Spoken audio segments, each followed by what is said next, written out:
Il y a quelque chose de plus grand, il y a quelque chose de plus extraordinaire.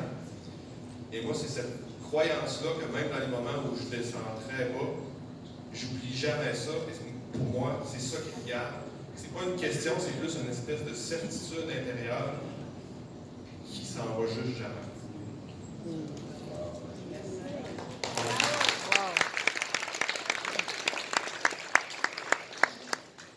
Dans ma communauté, dans ma culture, on sait qu'il y a deux choses qui caractérisent l'être humain. Le Yetzer Tov et le Yetzer Hara. Le Yetzer Tov, ce sont tes bons penchants, le Yetzer Hara, tes mauvais penchants.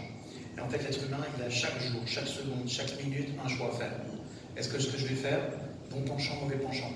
Et un jour, j'ai demandé à un grand de mes maîtres de Kabbalah, ok, c'est comment je fais concrètement pour faire le choix toujours du plus grand, hein.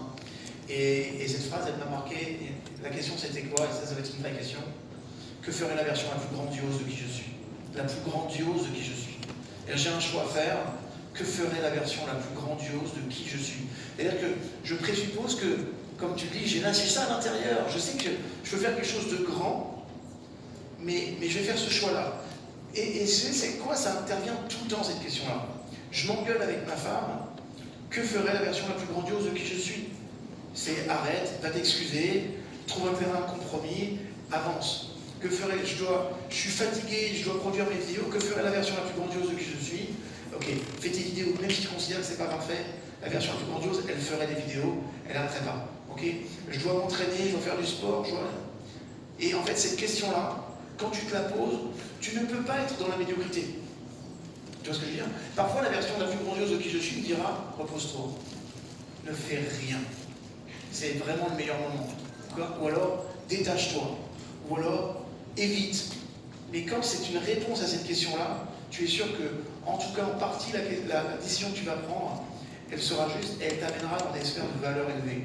Que ferait la version la plus grandiose de qui je suis. Et il y en a une autre qui pourrait être inspirée par lui, là. Que ferait l'amour maintenant? Wow. Que ferait l'amour maintenant? C'est-à-dire vraiment, on est tous mués par deux choses, l'amour ou la peur. Ok, que ferait l'amour maintenant? On a tous peur tout le temps, on se pose des questions, on s'interroge, je vais lancer mon produit, est-ce que je fais un bouquin, est-ce que j'envoie ça à ma communauté? En fait, on fait ça pourquoi? On s'interroge parce qu'on a peur, en vrai. On a peur de ce qui peut se produire. Quand tu te poses la question, c'est que ferait l'amour maintenant? L'amour, tu dirais, lâche, donne du contenu, donne du love, donne de la matière. Voilà. Que ferait l'amour maintenant? Qu'est-ce que je fais si j'étais moins con? Et qu'est-ce que je fais si j'étais moins con? Mais ça,